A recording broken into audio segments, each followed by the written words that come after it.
Hi there, I'm John from CNCKing.com, and today we're going to make a custom round rubber stamp.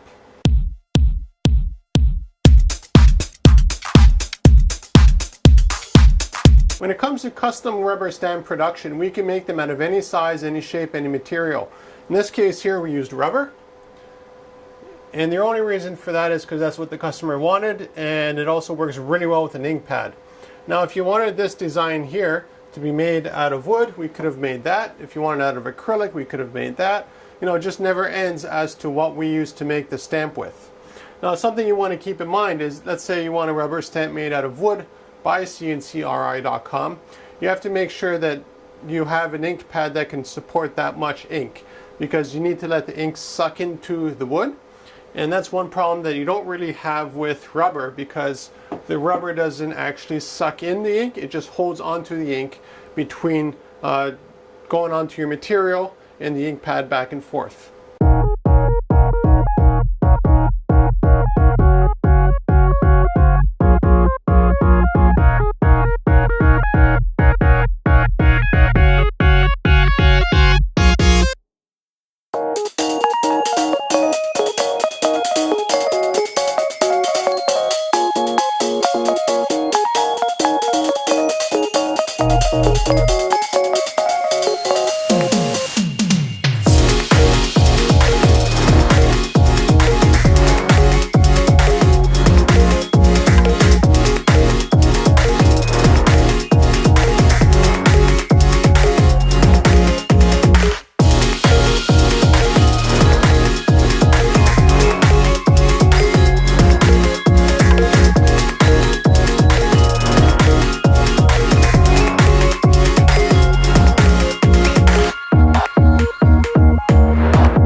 After laser engraving the rubber, as you can see here at 1000 dpi, everything's really nice and sharp on it.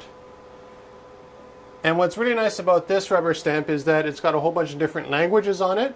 And again, that means that for CNCKing.com to make a custom rubber stamp, it doesn't matter what kind of mix of imagery, fonts, font sizes, languages, you want special accents, whatever you want design-wise, we can do it for you here in the shop, because all of our stamps are done at around 1000 dpi, which gives us a ton of resolution and comes out really nice and sharp when you actually print on something.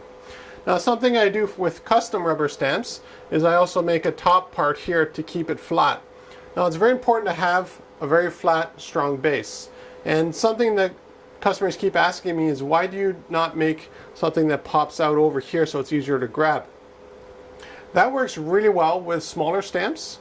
But I find for larger stamps, it's just easier to hold it in your palm. And that's a far better support than it is, you know, a small little thing that you're cramping your hand onto. So when you're using a stamp of this size or larger, actually all you want to do is hold it in the palm of your hand like this here, and it works wonderfully back and forth, and your hand doesn't get tired. For me, let's say we'll just use this camera as an example. If you made something like this on top of the custom rubber stamp, you're holding this here and your hand just starts to cramp up really fast. So again, this is a far more effective approach that I use here in the shop personally, and I recommend it to all customers who want custom rubber stamps.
If you're looking for a custom rubber stamp, just send us the digital file.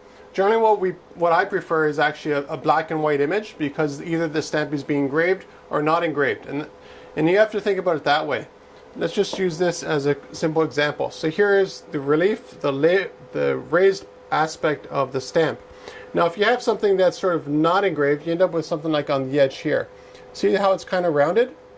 And that's because it would be grayscale. Well, this is totally useless for rubber stamps, because either you're stamping something or you're not. Now let's say you have an image where you want a lot of you have a lot of gray in it and you want it to come out nice and sharp. A way around that is actually to pointillize it.